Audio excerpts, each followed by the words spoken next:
The year was 1975, and the smog-filled streets of downtown Los Angeles painted a grim picture for those who called the concrete their home. Danny Martinez crouched behind a dumpster in an alley off Spring Street, clutching a half-eaten sandwich he had found in the trash behind a nearby deli.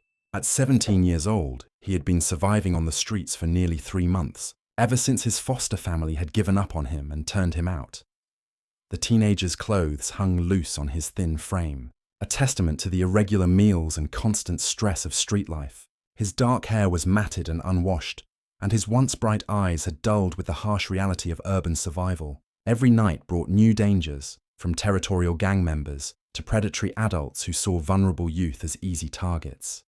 Danny had learned to move quietly through the shadows, avoiding the main thoroughfares where police cruisers made their rounds. He knew which business owners would chase him away, and which ones might occasionally slip him a day-old pastry or leftover food. The city's underbelly had become his classroom, teaching him lessons no teenager should have to learn. On this particular evening, as the sun began to set behind the downtown skyscrapers, Danny heard something unusual echoing from a building across the street. Sharp, rhythmic sounds punctuated the air, followed by occasional shouts in what sounded like Japanese. Curiosity overcame his usual caution, and he crept closer to investigate. Through a ground-floor window, he could see a large room filled with people dressed in white uniforms, moving in synchronized patterns. Their movements were precise and powerful, unlike anything Danny had ever witnessed. At the front of the group stood a man who appeared to be in his 40s, his black uniform marking him as different from the others. This man moved with a fluid grace that made the air itself seem to bend around his techniques.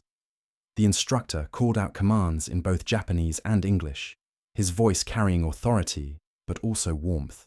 Danny watched, mesmerized, as students practiced kicks, blocks, and strikes with dedication and focus. The discipline and respect evident in the room struck him deeply. Here was a world where order existed, where people worked together toward common goals. As Danny pressed closer to the window, his foot accidentally kicked an empty soda can, sending it clattering across the sidewalk.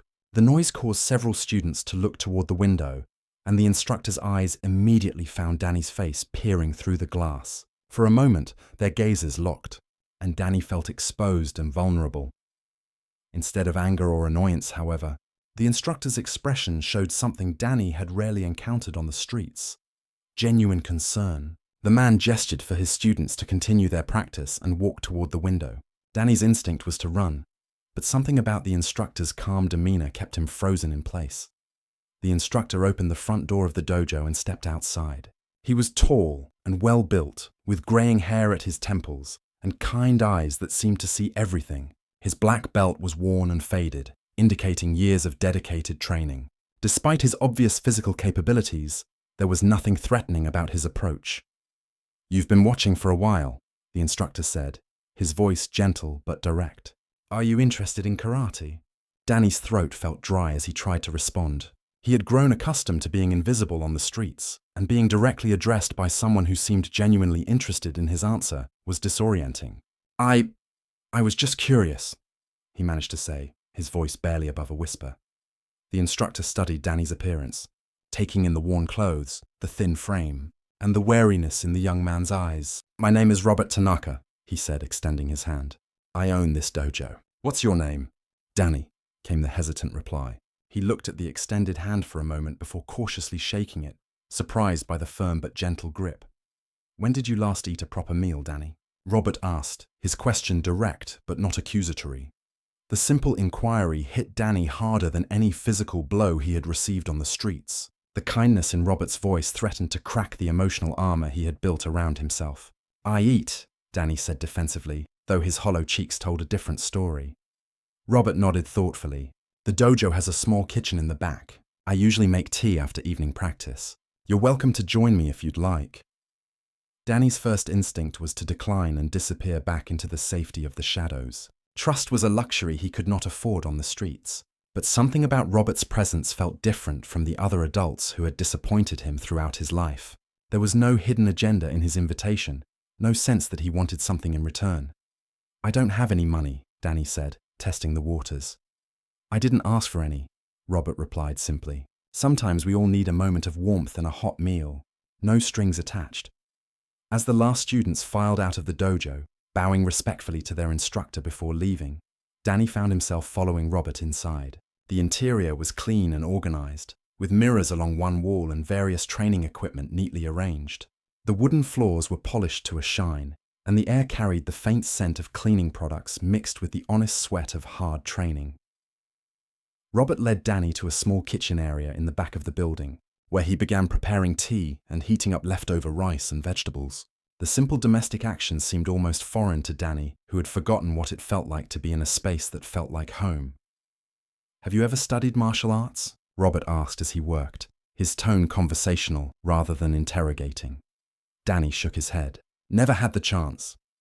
"It's never too late to start," Robert said, placing a steaming bowl of food in front of Danny. "Karate teaches more than just fighting techniques. It teaches discipline, respect, and how to find strength within yourself." As Danny ate the first warm meal he had enjoyed in weeks, he listened to Robert talk about the philosophy behind martial arts. The instructor spoke of perseverance through hardship, of finding purpose in struggle, and of the importance of never giving up on oneself. These concepts resonated deeply with Danny, who had spent months simply trying to survive each day. The evening passed quietly, with Robert asking no probing questions about Danny's circumstances, while still making it clear that he was welcome to stay and talk. As the night grew later, Danny knew he would soon have to return to whatever shelter he could find for the night. "The dojo opens at 6 in the morning, Robert said, as Danny prepared to leave. "If you're interested in learning, you're welcome to come back." Danny paused at the door, looking back at the man who had shown him more kindness in one evening than he had experienced in months. "Why are you being nice to me?" Robert's smile was warm and genuine. "Because everyone deserves a chance to discover their potential. I have a feeling you have more strength inside you than you realize." As Danny stepped back onto the dark streets, Robert's words echoed in his mind. For the first time in months, he felt something other than the constant anxiety of survival. He felt a small spark of hope, fragile but real, that perhaps his story did not have to end in the shadows of the city. The next morning arrived with the familiar sounds of downtown Los Angeles coming to life. Danny had spent the night in an abandoned warehouse near the railroad tracks, using cardboard and old newspapers for warmth. Despite the uncomfortable sleeping conditions, he had slept better than he had in weeks. Robert's words kept replaying in his mind, offering something he had almost forgotten existed: possibility. As the first rays of sunlight filtered through the broken windows of his makeshift shelter, Danny made a decision that would change the trajectory of his life. He gathered his few possessions, stuffed them into a worn backpack, and made his way back to the dojo on Spring Street. The building looked different in the morning light. What had seemed mysterious and inviting in the evening now appeared more ordinary, yet somehow more real. Danny stood across the street for several minutes, wrestling with doubt and fear. The rational part of his mind warned him that good things did not happen to people like him, that this was probably some kind of trap or cruel joke. At exactly 6 o'clock, Robert appeared at the front door, dressed in his white training uniform. He began unlocking the entrance, moving with the same calm deliberation Danny had observed the night before. When Robert looked up and saw Danny standing across the street, his face broke into a genuine smile that instantly dispelled some of the young man's anxiety. "Good morning, Danny," Robert called out, his voice carrying easily across the quiet street. "I hoped you might come back." Danny crossed the street slowly, still uncertain about what he was getting himself into. "I thought about what you said," he admitted, his voice barely audible. "And what did you decide?" Robert asked, holding the door open. "I'd like to try," Danny said, the words coming out in a rush before he could change his mind. Robert's smile widened. "Excellent. Come inside and we'll get you started." The dojo felt different in the morning light. Sunbeams streamed through the windows, illuminating dust motes that danced in the air like tiny spirits. Robert led Danny to a storage room where he kept spare uniforms and equipment. "First things first," Robert said, pulling out a white GI that looked like it might fit Danny's slight frame. "In karate, we begin with respect. Respect for the art. Respect for your instructor. Respect for your fellow students. And most importantly, respect for yourself." Danny held the uniform in his hands, feeling the crisp cotton fabric. No one had given him new clothes in years, and even this simple gesture felt overwhelming. "I don't know if I can pay for this," he said quietly. We'll figure out the practical matters later, Robert replied. Right now, let's focus on beginning your journey. There's a changing room behind that curtain. Take your time. When Danny emerged wearing the white jai, he barely recognized himself in the mirror that covered one wall of the dojo. The uniform was slightly too large, but it was clean and dignified. For the first time in months, he looked like he belonged somewhere. Robert nodded approvingly. Much better. Now, the first lesson in karate is learning how to bow properly. It's not just a gesture, it's a sign of respect and humility. For the next hour, Robert taught Danny the basic etiquette of the dojo, how to bow upon entering and leaving, how to address the instructor, how to show respect to the training space itself. These rituals might have seemed pointless to an outside observer, but Danny understood instinctively that they were about more than mere formality. They were about creating structure and meaning in chaos. Now we begin with the most fundamental stance in karate, Robert said, positioning himself in front of Danny. This is called the natural stance, or shizen tai. Your feet should be about shoulder width apart, your body relaxed but alert. Danny attempted to mirror Robert's posture, feeling awkward and self-conscious. His body, weakened by months of poor nutrition and stress, did not want to cooperate. Robert noticed his struggle immediately. Don't worry about perfection, Robert said gently. Karate is a lifelong journey. Every expert was once a beginner. The important thing is to show up and keep trying. As they worked through basic stances and simple movements, Danny began to understand what Robert had meant about karate being more than just fighting techniques. Each movement required focus and concentration, forcing him to be present in the moment, rather than worrying about where his next meal would come from or where he would sleep that night. Your body remembers trauma, Robert explained as they took a break for water. The streets have taught you to be tense, always ready to run or defend yourself. Karate will teach you a different kind of readiness, one that comes from inner strength rather than fear. Danny found himself opening up in small ways, sharing fragments of his story. He told Robert about aging out of the foster system, about the family that had grown tired of his behavioral problems, about the months of surviving day-to-day on the streets. Robert listened without judgment, occasionally asking clarifying questions, but never pushing for more than Danny was willing to share. I used to think I was worthless, Danny admitted during one of their breaks. Every adult in my life has given up on me eventually. The past doesn't determine the future, Robert replied firmly. What matters is what you choose to do from this moment forward. Karate teaches us that we always have the power to choose our response, regardless of our circumstances. As their training session continued, other students began arriving for the early morning class. Danny felt a surge of panic, worried that he would be exposed as an outsider, someone who did not belong in this clean, orderly world. Robert seemed to sense his anxiety. These are good people, Robert said quietly. They understand that everyone starts somewhere. No one will judge you for being a beginner.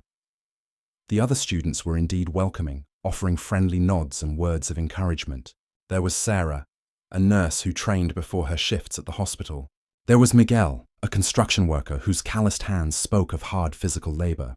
There was Ellen, a college student studying to become a teacher. Each of them had their own reasons for training, their own challenges and goals.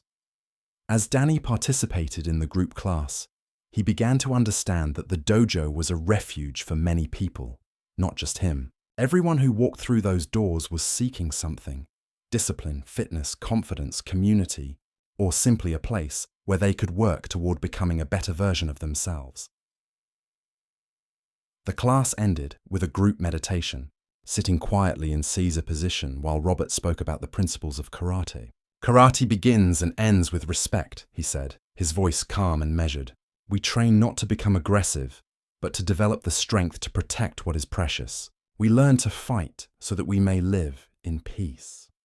After the other students left, Robert approached Danny with a proposal that would change everything. I've been thinking about your situation, he said carefully. I live alone in a house not far from here. It's too big for one person, and I could use help with maintenance and keeping the dojo clean. If you're interested, there's a room you could use in exchange for helping out around here. Danny stared at Robert, hardly daring to believe what he was hearing. You mean like a job? More like a partnership, Robert clarified. You help me with the practical things, and I'll teach you karate. You'd have a place to stay, regular meals, and the chance to get your life back on track. What do you think? The offer was more than Danny had dared to hope for. Yet something inside him recoiled from the possibility of disappointment. "Why would you do this for someone like me?" Robert's expression grew serious. "Because I believe in second chances. Because I see potential in you that you don't see in yourself yet. And because everyone deserves the opportunity to discover what they're truly capable of." As Danny considered the offer, he realized that Robert was offering him more than just shelter and food. He was offering him a chance to rebuild his life from the ground up, to become someone worthy of respect, starting with respecting himself. "I'll try," Danny said finally, his voice stronger than it had been in months. "I'll try not to let you down." "The only way you can let me down is by giving up on yourself," Robert replied. "And I don't think you're the giving up type." 3 weeks had passed since Danny moved into the small room above Robert's garage, and the transformation was already becoming evident. The hollow cheeks had filled out slightly thanks to regular meals, and his eyes had begun to regain some of their natural brightness. More importantly, the constant tension that had defined his posture on the streets was slowly melting away, replaced by the disciplined bearing that came from daily karate practice. Robert's house was a modest 2-story home in the Silver Lake neighborhood, built in the 1940s with hardwood floors and large windows that let in plenty of natural light. The backyard had been converted into a small training area where Robert often practiced his kata in the early morning hours. For Danny, who had grown accustomed to the harsh concrete and steel of downtown, the house felt like a sanctuary. Each morning began at 5:30 with meditation in the backyard, followed by an hour of individual training before they headed to the dojo. Robert had explained that mastery required consistent practice, not just formal classes. "The dojo teaches you technique," he would say, "but character is built in the quiet moments when no one is watching." Danny's responsibilities around the warehouse and dojo had given him a sense of purpose he had never experienced before. He swept the dojo floors until they gleamed, organized equipment with military precision, and maintained the small garden behind Robert's house where they grew vegetables for their meals. These simple tasks, performed with attention and care, became a form of moving meditation. The other students at the dojo had gradually accepted Danny as part of their community. Sarah, the nurse, had taken a particular interest in his progress, often staying after class to help him with techniques he found challenging. Miguel shared stories of his own difficult childhood, creating a bond of understanding between them. Ellen, the college student, had even offered to help Danny study for his high school equivalency exam. "Education is just another form of karate," Robert had told him when Danny expressed interest in getting his diploma. "It requires the same discipline, the same willingness to practice fundamentals until they become second nature." On this particular morning, as autumn began to settle over Los Angeles, Robert introduced Danny to a more advanced training concept. They were alone in the dojo, the early morning light streaming through the windows as they warmed up with basic kata. "Today we're going to work on something different," Robert announced, moving to the center of the training area. "I want to teach you about mushin, which means no mind in Japanese. It's the state of acting without the interference of thought or emotion." Danny had heard Robert mention this concept before during meditation sessions, but he had never fully understood what it meant in practical terms. "How can you fight without thinking?" he asked, genuinely confused. "Watch carefully," Robert said, and then launched into a complex kata that Danny had never seen before. The movements flowed together like water, each technique emerging naturally from the one before it. There was no hesitation, no visible decision-making process, just pure, fluid motion that seemed to come from some deeper source than conscious thought. When Robert finished, he wasn't even breathing heavily despite the intensity of the performance. "When you first learned to walk, you had to think about every step," he explained. "Now you walk without conscious effort." Mushin is the same principle applied to martial arts. Through repetition and understanding, technique becomes instinct. Danny nodded, though he suspected it would be years before he could achieve anything resembling that level of mastery. Still, the concept intrigued him. The idea that he could train his body and mind to respond perfectly without the interference of fear or doubt was appealing, especially given how much of his life had been dominated by anxiety and uncertainty. "Let's start with something simple," Robert said, positioning Danny in front of him. "I'm going to throw slow punches at you, and I want you to block them without thinking about which block to use. Trust your training. The exercise was frustrating at first. Danny's mind would race, analyzing each incoming punch and trying to select the appropriate response from his growing repertoire of techniques. The result was hesitation and awkward, ineffective blocks. But gradually, as Robert continued the drill, something began to shift. Stop trying to think your way through it, Robert coached gently. Feel the attack coming and let your body respond. Slowly, almost imperceptibly, Danny began to relax into the exercise. His blocks became smoother, more natural. There were moments, brief but unmistakable, when his body seemed to know what to do without his conscious mind getting in the way. There, Robert said, smiling with satisfaction. Did you feel that? That moment when you stopped thinking and just responded? Danny nodded, surprised by how good it had felt to trust his training instead of fighting against it. It was like the technique just happened by itself. Exactly. That's the beginning of Mushin. With enough practice, that feeling can extend to all aspects of your life, not just martial arts. As they continued training, Robert began sharing more of his own story. He had grown up in a Japanese-American family that had been interned during World War II, losing their home and business when he was just a child.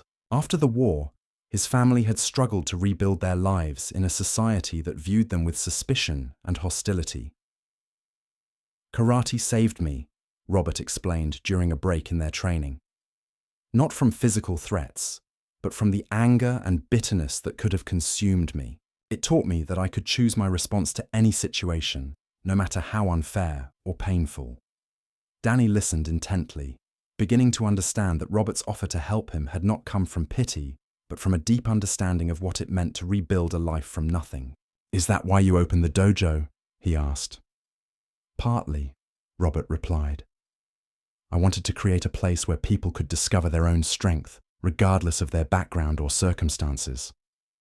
I've seen too many young people give up on themselves because they believed what others said about their limitations." That afternoon, as Danny cleaned the dojo after the regular classes had ended, he found himself reflecting on how much his life had changed in just 3 weeks. The constant fear that had defined his existence on the streets was gradually being replaced by something he was only beginning to recognize: confidence. It wasn't the false bravado he had seen in some of the tougher street kids, but a quiet assurance that came from knowing he was growing stronger each day, both physically and mentally.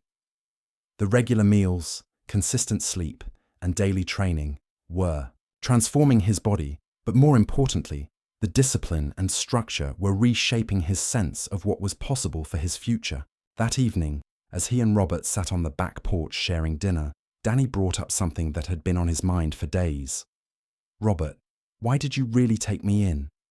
I mean, you could have just let me train at the dojo. You didn't have to give me a place to live."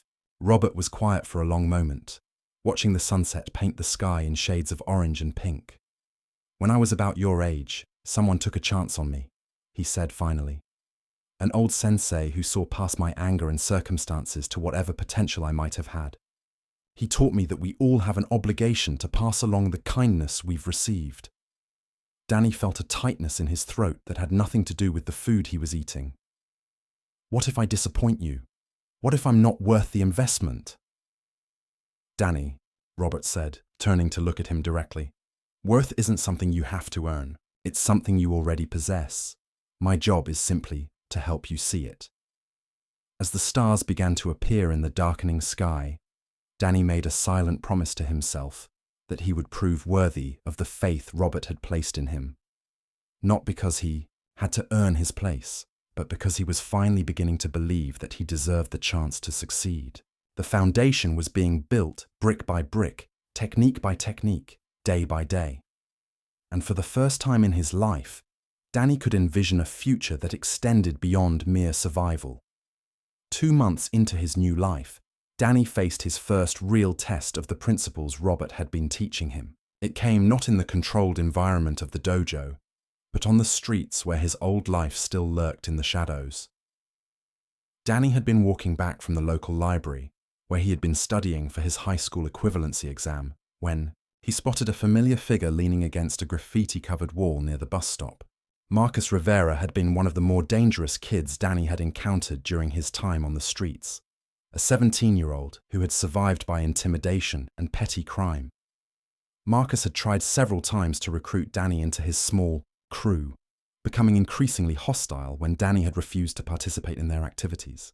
"Well, well," Marcus called out, pushing himself off the wall as Danny approached. "Look who's gotten all cleaned up. Heard you've been playing dress-up in some karate outfit." Danny felt his stomach tighten, but he continued walking at a steady pace, remembering Robert's teachings about maintaining calm in confrontational situations. "Hello, Marcus," he said evenly, not stopping but not running either. "Don't hello Marcus me like we're friends," Marcus sneered, falling into step beside Danny. "You think you're better than us now, living in some fancy house pretending you're not street trash?" The words stung because they echoed Danny's own deepest fears. Despite the progress he had made, part of him still worried that he was just playing a role, that eventually everyone would see through the facade and recognize him for what he really was.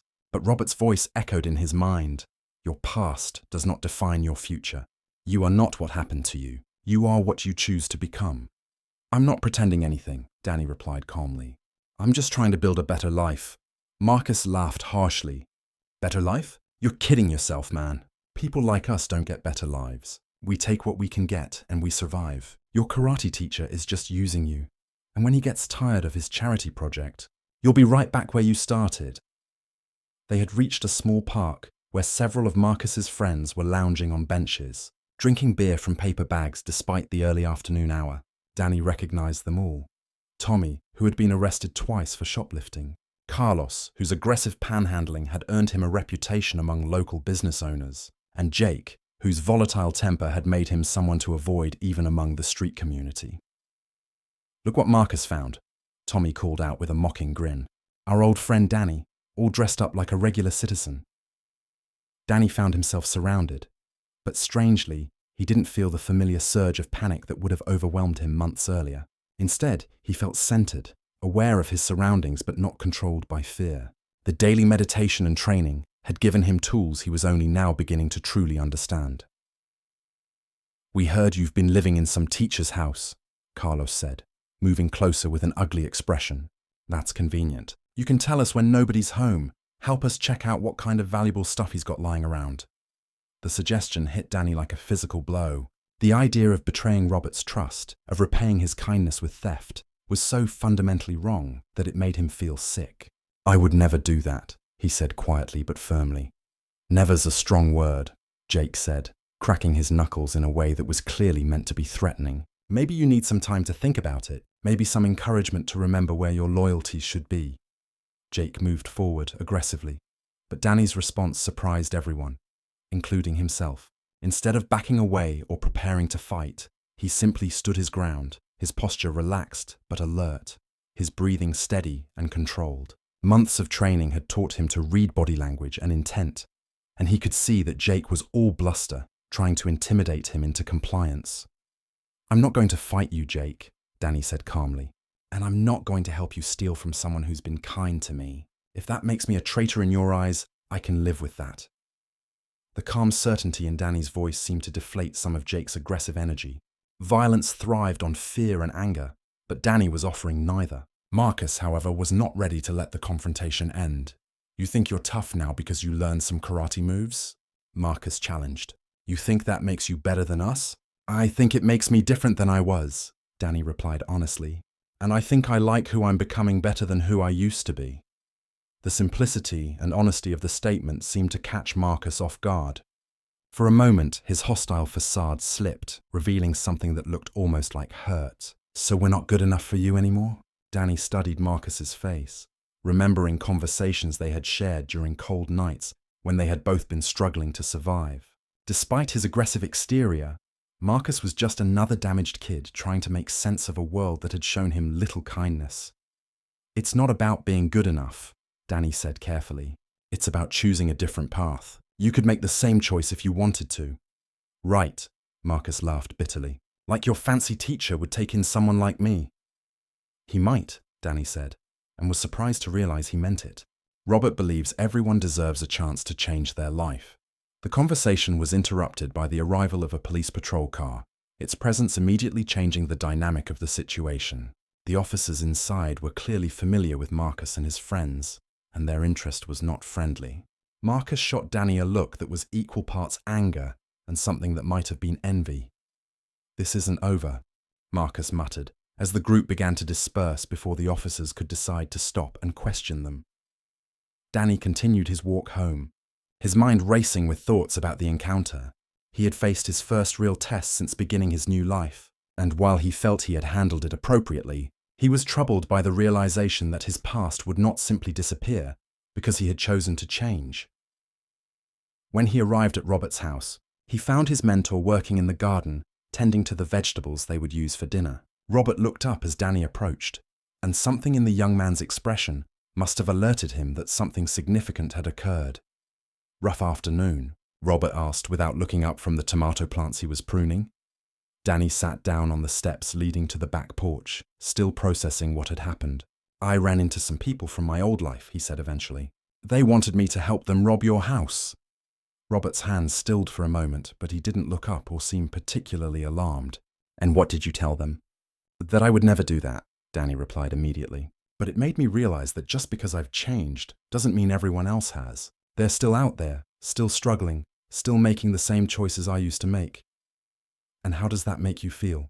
Robert asked, finally setting down his gardening tools and giving Danny his full attention.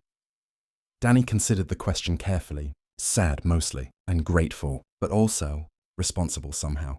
Like maybe I should be doing something to help them instead of just walking away. Robert smiled, and there was pride in his expression. "That feeling you're experiencing is called compassion. It's one of the highest virtues in martial arts and in life. But remember, you can't save everyone, Danny. Sometimes the best thing you can do for others is to be an example of what's possible." As they worked together preparing dinner that evening, Danny reflected on how much his perspective had changed. 3 months ago, his only concern had been his own survival. Now he found himself thinking about others, feeling a sense of responsibility for his community that extended beyond his own immediate needs. The test had shown him that his transformation was real, that the principles Robert had been teaching him had taken root in ways he was only beginning to understand. But it had also shown him that change was not a destination, but a journey, one that would require constant vigilance and commitment to his new values. The person he was becoming would face many more tests, but for the first time, Danny felt confident that he would meet them with honor. 4 months had passed since Danny first looked through the dojo window, and the changes in him were now impossible to ignore. His body had filled out with proper nutrition and training, developing the lean muscle that came from disciplined practice. His movements carried the fluid confidence of someone who understood his own capabilities, and his eyes reflected an inner peace that had been entirely absent during his time on the streets. The high school equivalency classes were going well, with Ellen's tutoring helping him catch up on years of interrupted education. Mathematics, which had always frustrated him, was beginning to make sense when approached with the same systematic patience Robert applied to karate techniques. "Every problem has a solution," Robert had told him. "The key is breaking it down into manageable steps." On this particular morning, Robert had announced that they would be working on something different during their private training session. Instead of techniques or kata, he wanted to focus on the philosophical foundations of martial arts.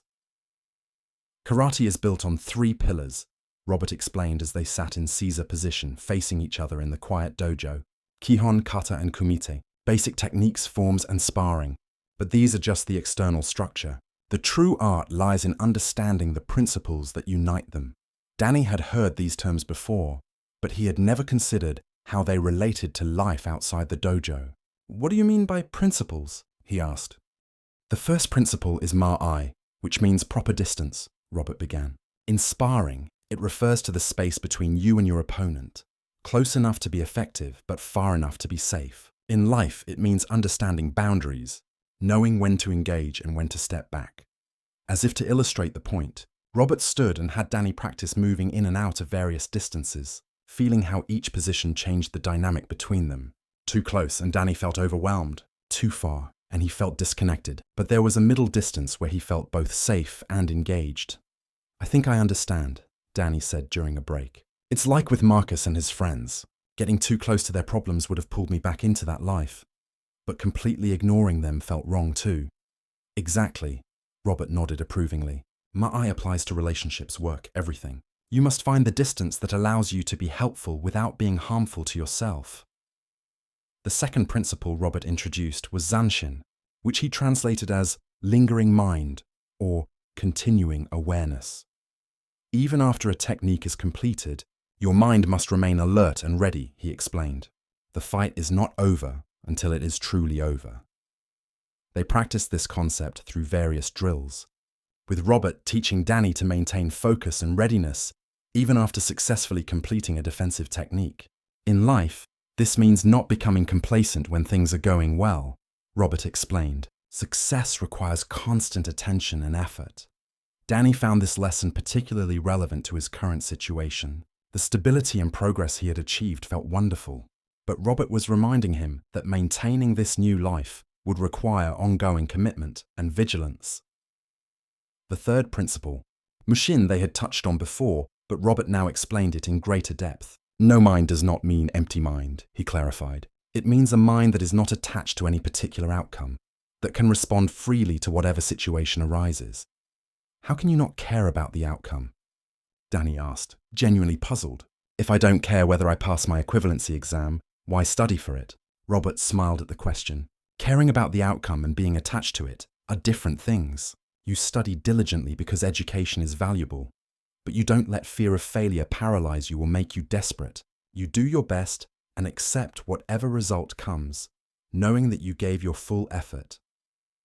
As their philosophical discussion continued, Robert began sharing more details about his own journey in martial arts. He had started training as a young man, shortly after his family had lost everything during the war years. His first instructor had been a stern man, who believed that character was forged through hardship and discipline. Sensei Yamamoto used to say that karate was like polishing a stone, Robert remembered. Each day of practice rubbed away a little more of the rough surface, gradually revealing the gem underneath. He believed that everyone had that gem inside them, but most people never put in the effort to uncover it. Danny found himself thinking about this metaphor throughout the day. What kind of person was he becoming as the rough edges of his street life were gradually worn away? What would be revealed when the process was complete? That afternoon brought an unexpected test of the principles they had been discussing. Sarah, the nurse from the dojo, approached Danny after regular class with a troubled expression. I have a favor to ask, she said hesitantly. My younger brother has been running with a rough crowd lately, getting into trouble at school and at home. My parents are at their wits' end. I was wondering if you might be willing to talk to him. Danny felt a familiar tightness in his stomach. I don't know if I'm the right person for that, he said. I'm still figuring things out myself. That's exactly why you might be the right person, Sarah replied. You've been where he is now. You understand what it's like to feel like you don't have options. The request forced Danny to consider his own relationship with responsibility and service. Robert had often spoken about the obligation that came with knowledge and ability, the idea that those who had received help had a duty to help others in turn. After discussing the situation with Robert that evening, Danny agreed to meet with Sarah's brother. The meeting was arranged for the following Saturday at a neutral location, a small coffee shop in Sarah's neighborhood. Tommy Chen was 15 years old, small for his age, but carrying himself with the aggressive posture that Danny recognized immediately. His clothes were deliberately provocative, his hair styled in a way that clearly annoyed his parents, and his expression was a mixture of defiance and vulnerability that reminded Danny powerfully of his own teenage years. So you're the guy who's supposed to fix me, Tommy said as soon as they sat down, his voice dripping with sarcasm.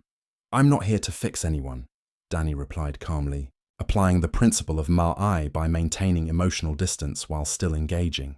I'm here because your sister is worried about you. Sarah worries about everyone, Tommy shot back. It's annoying.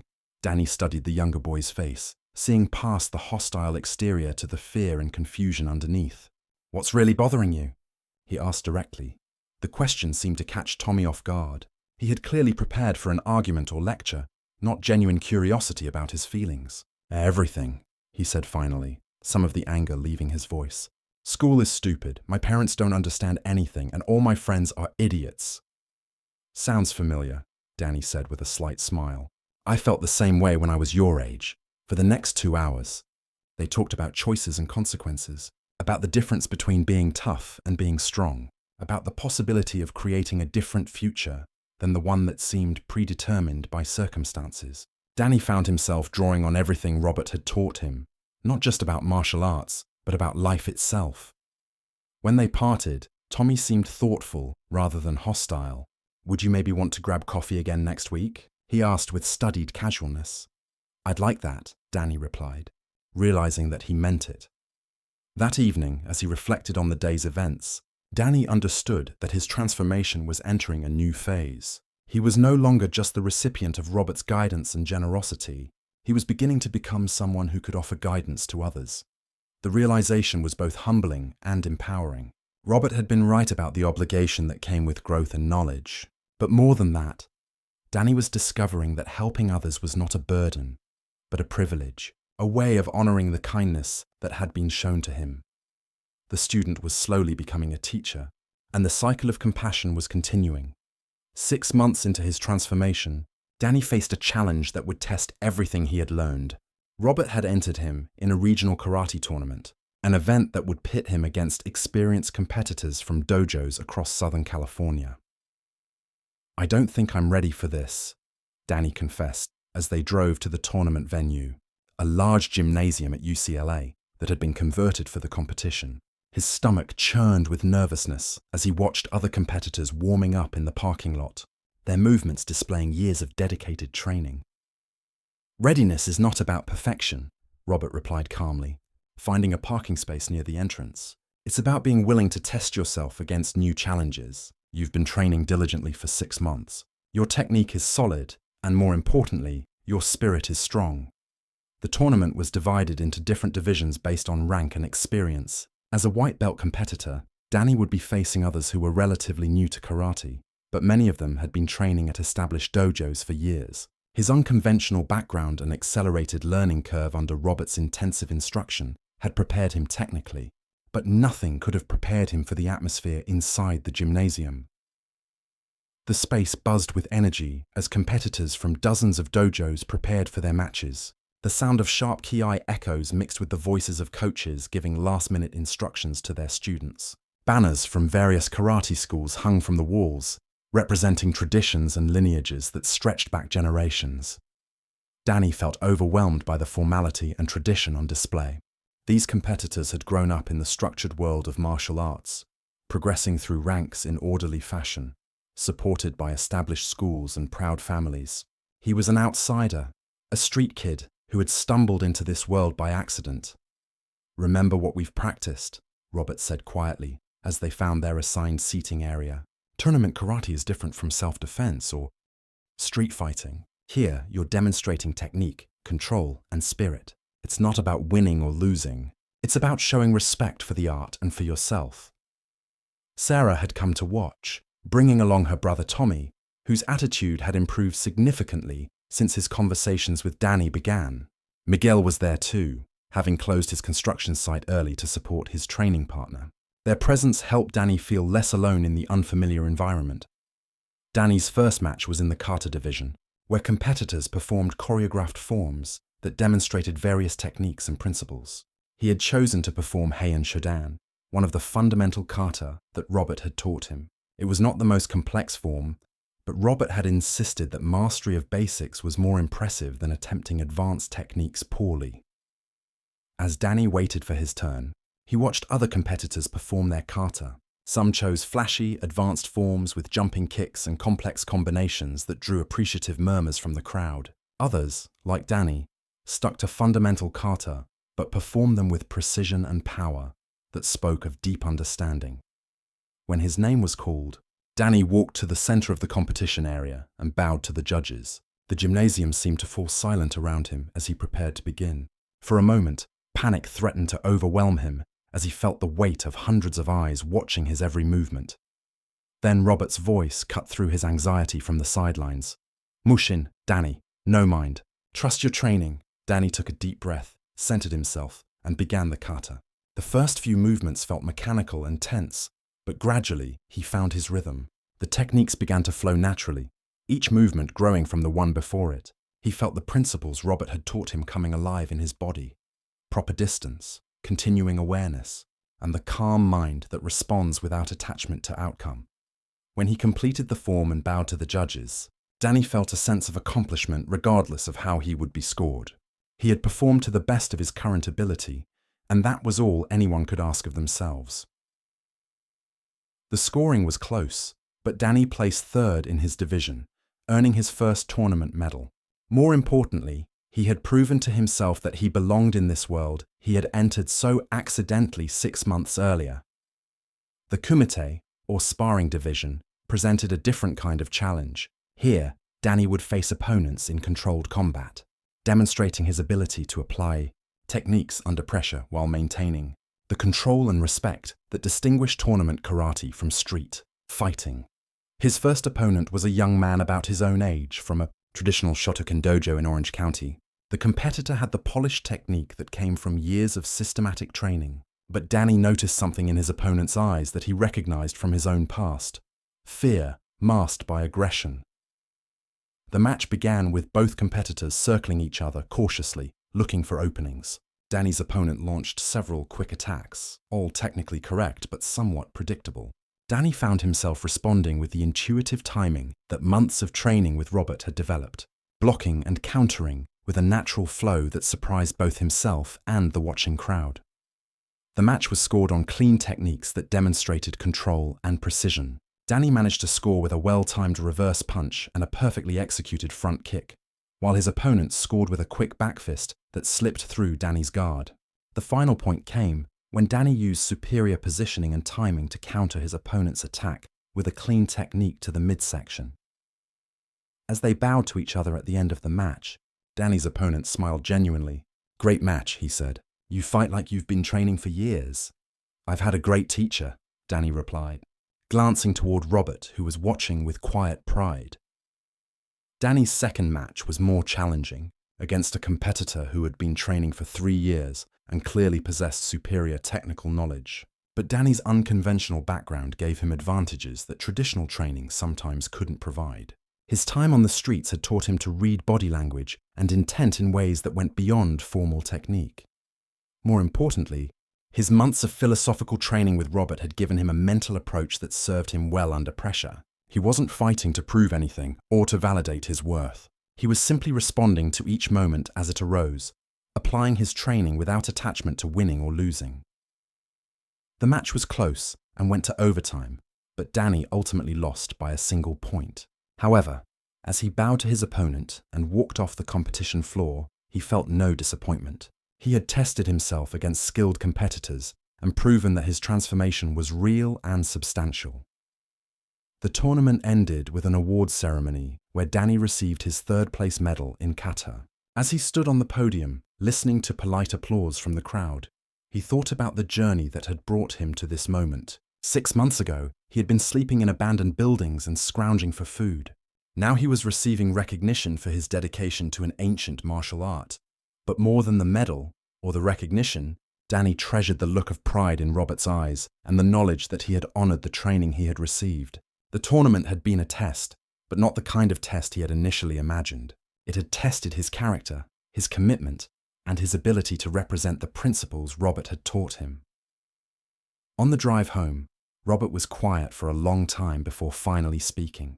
"I'm proud of how you conducted yourself today," he said. "You showed excellent technique, but more importantly, you showed excellent character. You treated your opponents with respect, you accepted both victory and defeat with grace, and you represented our dojo with honor." Danny felt a warmth spread through his chest that had nothing to do with the Southern California sunshine streaming through the car windows. For the first time in his life, he understood what it meant to be truly proud of himself, not for what he had achieved, but for who he was becoming. The tournament had been another step in his transformation, proof that the foundation Robert had helped him build was strong enough to support whatever challenges lay ahead. 8 months after his life had changed, Danny received news that would test the strength of his transformation in ways he had never anticipated. A social worker contacted Robert's house with information about Danny's biological mother, a woman he had not seen since he was 7 years old. She's been released from prison, the social worker explained during a phone conversation that Danny overheard from the kitchen. She's completed a rehabilitation program and is requesting contact with her son. She has the legal right to reach out, but given Daniel's current stability, we wanted to make sure he had support for this decision. Danny felt his carefully constructed world tilt on its axis.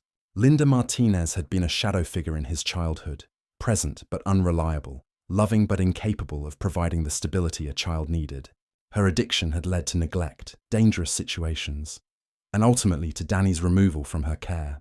The foster system had been Danny's reality for so long that he had almost forgotten he had a mother who existed somewhere beyond his memories. Robert found Danny sitting on the back porch that evening, staring at the small garden they had cultivated together. The vegetables they had planted months earlier were now producing food for their table, a tangible symbol of how patience and consistent care could yield positive results. The social worker called back, Robert said, settling into the chair beside Danny. She left her contact information if you decide you want to speak with your mother. Danny was quiet for a long time, processing emotions he had buried years earlier. What if she wants me to come back to her? He asked finally. What if she expects me to just forgive everything and pretend like the past didn't happen? Those are reasonable concerns, Robert replied thoughtfully. But remember, you're not the same person you were 8 months ago. You have the tools now to handle difficult situations without being overwhelmed by them. Whatever you decide about contact with your mother, you don't have to decide alone. The conversation reminded Danny of the principles they had been studying. Ma'ai, the proper distance that allowed engagement without harm. Zanshin, the continuing awareness that prevented him from being caught off guard. Mushin, the calm mind that could respond to any situation without attachment to a particular outcome. Over the next few days, Danny found himself distracted during training and studies. The other students at the dojo noticed his preoccupation, and Sarah approached him after class one evening with gentle concern. You seem like you're wrestling with something, she observed. If you want to talk about it, I'm a good listener. Danny found himself sharing the situation with Sarah, whose medical training had given her experience with family dynamics complicated by addiction and recovery. The thing is, he confided, part of me still loves her. She's my mother. But another part of me is angry about all the years of chaos and abandonment. Both of those feelings can be true at the same time, Sarah said wisely. Love doesn't mean you have to put yourself in harmful situations. You can care about someone while still protecting yourself. After a week of consideration, Danny decided to meet with his mother in a controlled environment. Robert arranged for the meeting to take place at a family counseling center, with a professional mediator present to help navigate the emotional complexity of their reunion. Linda Martinez looked older than Danny had expected, her face bearing the lines that spoke of hard living and difficult experiences. But her eyes were clearer than he remembered, and there was something in her posture that suggested the kind of humility that comes from confronting one's failures honestly. Danny, she said softly when she saw him, her voice carrying years of regret. You look so different, so grown up and strong. It's Daniel now, he replied, not unkindly but establishing a boundary. And yes, things have changed. The conversation was difficult and emotional, with Linda expressing remorse for her failures as a mother, while also sharing details about her journey through addiction, imprisonment, and recovery. She had completed not just a rehabilitation program, but also vocational training, and was working as a janitor at a medical facility while living in a halfway house. I know I have no right to ask for forgiveness, she said during one particularly painful moment. I know I failed you in every way a mother can fail her child, but I want you to know that not a day went by in prison that I didn't think about you and wish I could undo the damage I caused. Danny listened carefully, applying the principles Robert had taught him about maintaining emotional distance while still engaging with the situation. He could feel compassion for his mother's struggles without taking responsibility for fixing her life. He could acknowledge her efforts at change without forgetting the harm that had been done. I'm glad you're getting your life together, Danny said finally. I really am, but I need you to understand that I have a good life now, with people who care about me. I can't go backward to try to recreate something that never really existed. Linda nodded, tears flowing freely down her cheeks. I understand. I needed you to know that I love you and that I'm sorry. If you ever want to stay in touch, I'd like that. but I won't pressure you or try to interfere with your life. The meeting ended with an exchange of contact information, but no commitment to regular communication. Danny felt emotionally drained but also somehow lighter, as if confronting this piece of his past had freed him from carrying its weight unconsciously. On the drive home, Robert was supportive but not intrusive, allowing Danny to process the experience at his own pace. "How do you feel about how it went?" he asked as they pulled into the driveway. "Sad mostly," Danny replied honestly, "but also relieved. I think I needed to see her to realize that I really have moved on. She's not the monster I remembered, but she's also not someone I need in my life right now." That evening, as they worked together preparing dinner, Danny found himself reflecting on the concept of family and what it really meant. Robert had never tried to replace his biological family or pretend that their relationship was something it wasn't. But through consistent care, guidance, and support, Robert had demonstrated what family could be when it was based on choice and commitment rather than just blood ties. "Robert," Danny said as they sat down to eat, "I want you to know that meeting with my mother today made me realize how grateful I am for everything you've done for me. You didn't have to take me in, but you did. You didn't have to believe in me, but you did." Robert smiled, but there was something serious in his expression.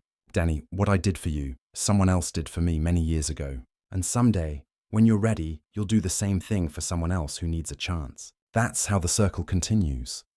As they ate dinner together, Danny understood that facing his past had not weakened his new life, but had actually strengthened it. He had tested his emotional stability against one of the most challenging situations he could imagine, and he had emerged with his sense of self intact. The scared, angry boy who had lived on the streets was truly gone, replaced by a young man who could face difficult truths with courage and wisdom.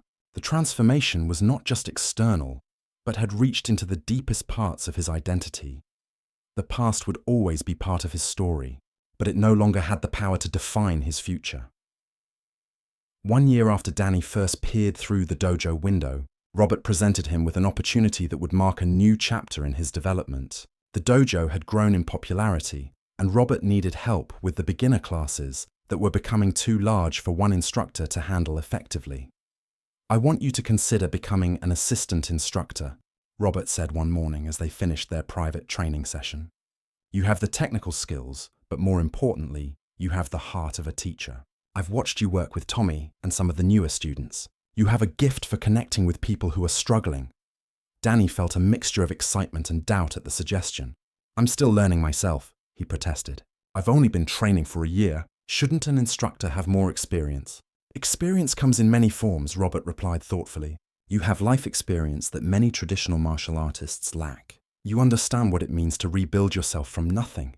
That perspective is valuable, especially for students who come to us carrying their own challenges." The conversation reminded Danny of how much his life had changed since that first evening when Robert had invited him in for tea and a warm meal. He had completed his high school equivalency exam with honors, largely thanks to Ellen's tutoring and his own newfound discipline in studying. His relationship with Tommy Chen had evolved into a genuine friendship, with the younger boy showing remarkable improvement in both his attitude and his choices. More significantly, Danny had begun to attract other young people who were struggling with difficult circumstances. Word had somehow spread through the network of social services and community organizations that Robert's dojo was a place where troubled youth could find acceptance and guidance. Several teenagers had approached Danny directly, drawn by his story and his obvious transformation. "There's a new student starting next week," Robert continued.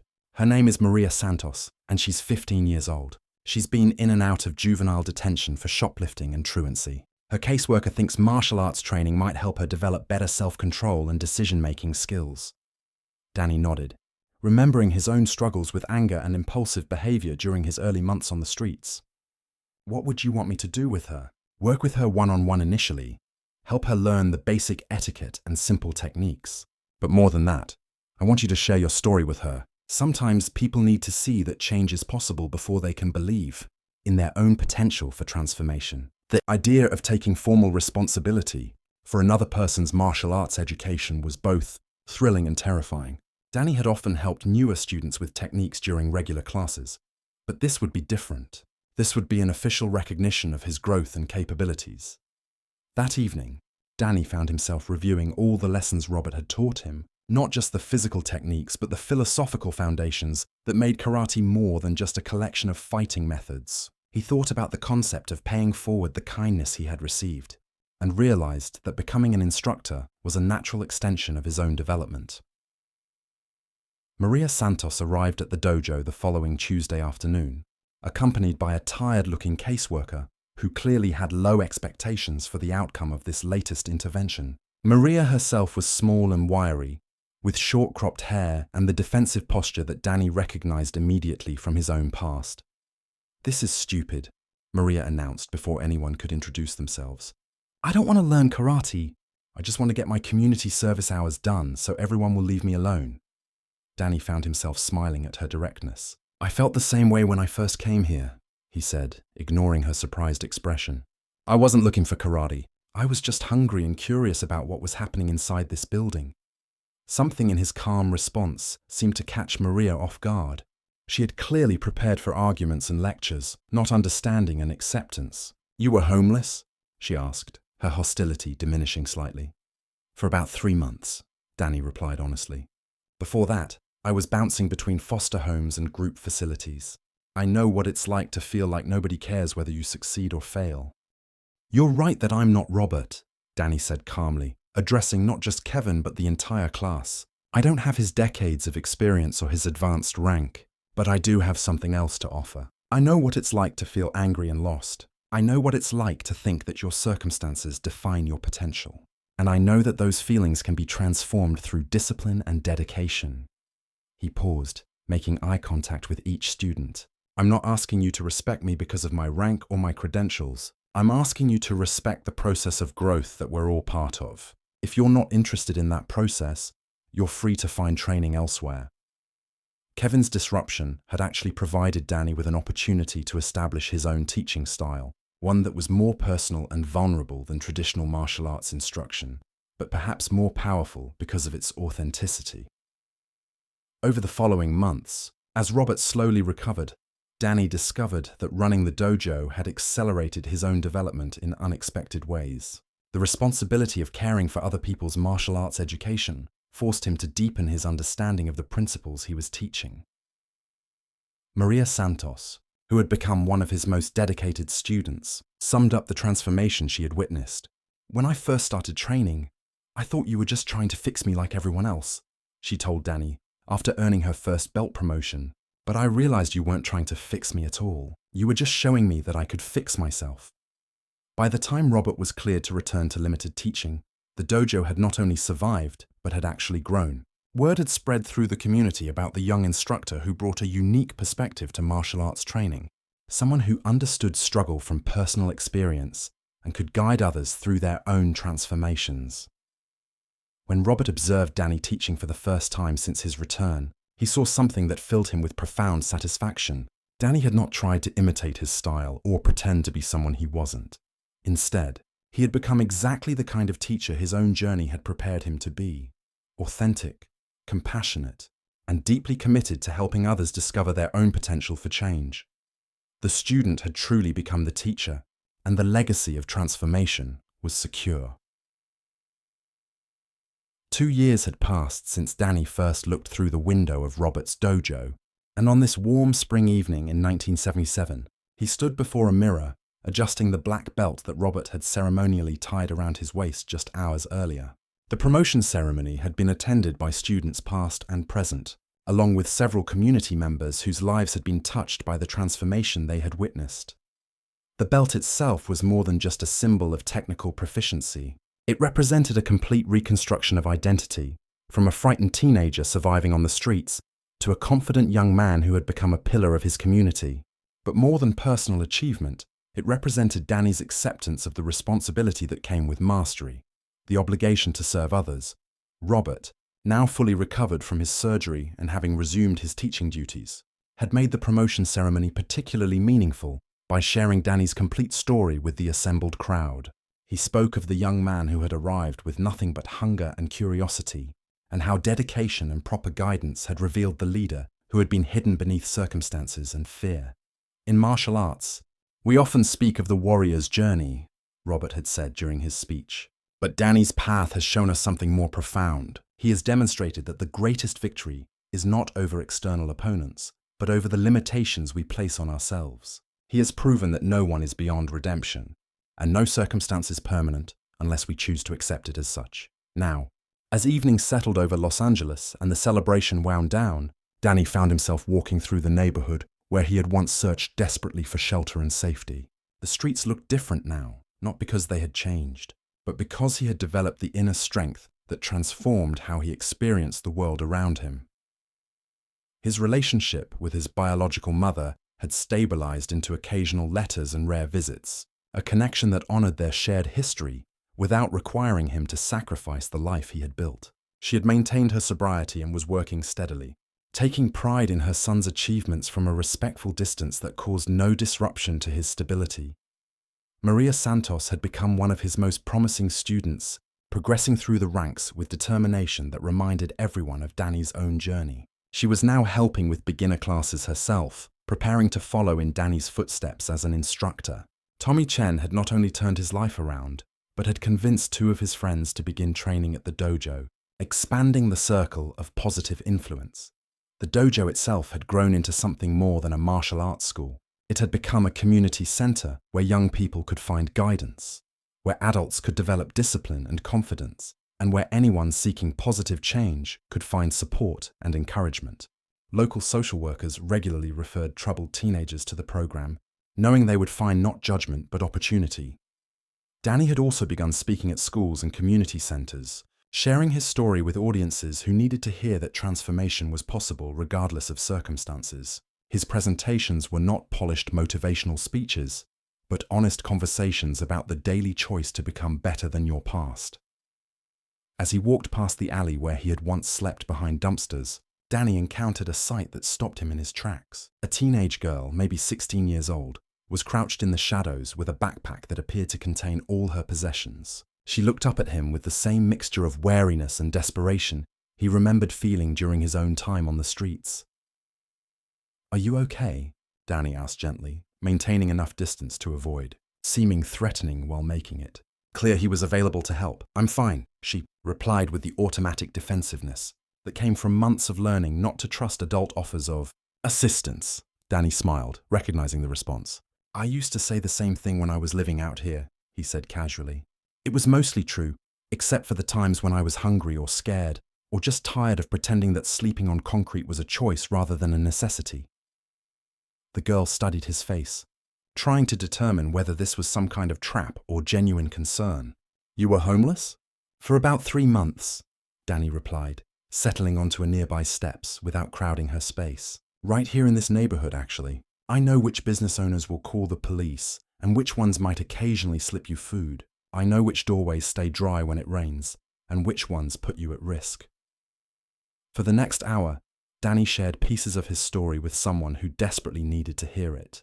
He told her about the night he had looked through the dojo window and encountered someone who saw potential rather than problems. He described the daily choice to trust the process of change, even when progress seemed impossible.